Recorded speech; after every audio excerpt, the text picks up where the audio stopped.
The day my boss called me useless in front of the entire office was the best day of my life. Not because I enjoyed the humiliation, but because that was the moment I decided he was done.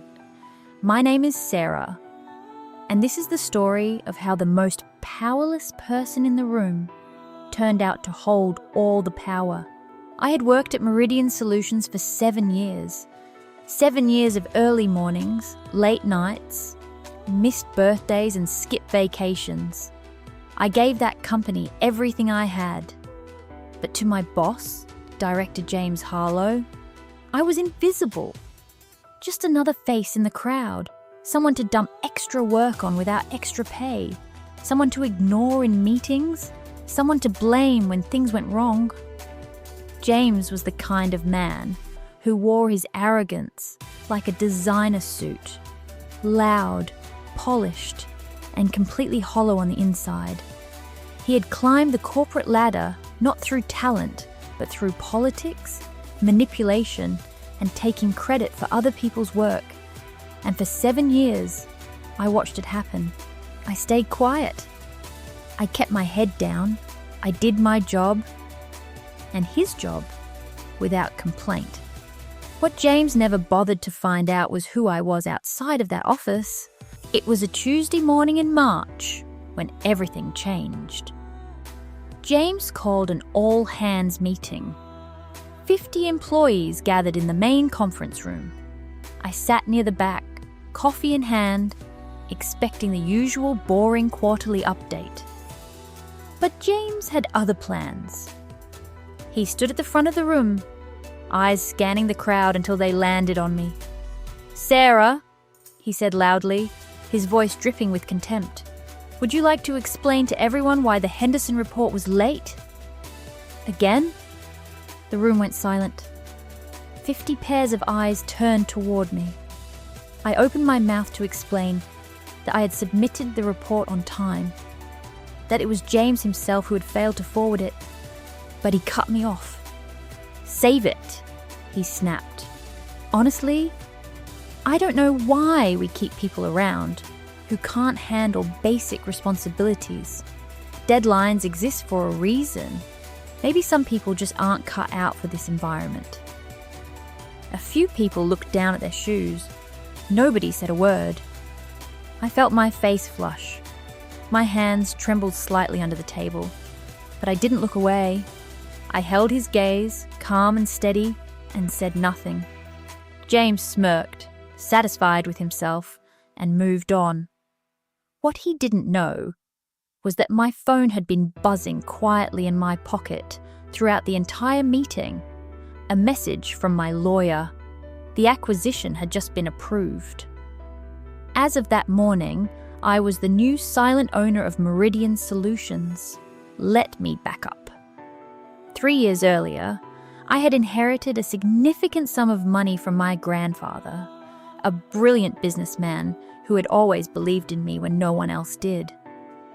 Instead of spending it, I invested it quietly and carefully.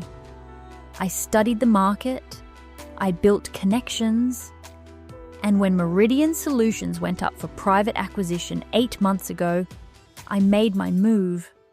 I bought a controlling stake through a holding company, completely anonymous, completely legal. I kept working my regular job the entire time, not because I had to, but because I wanted to see, really see, how this company was being run, and by whom. What I found was exactly what I suspected. James Harlow was bleeding the company dry. Bad decisions, inflated expenses, low employee morale. The numbers were getting worse every quarter. I had seen enough. The morning of that meeting, I had instructed my lawyer to finalize the paperwork and notify the board. By the time James was humiliating me in front of 50 employees, he was already working for me.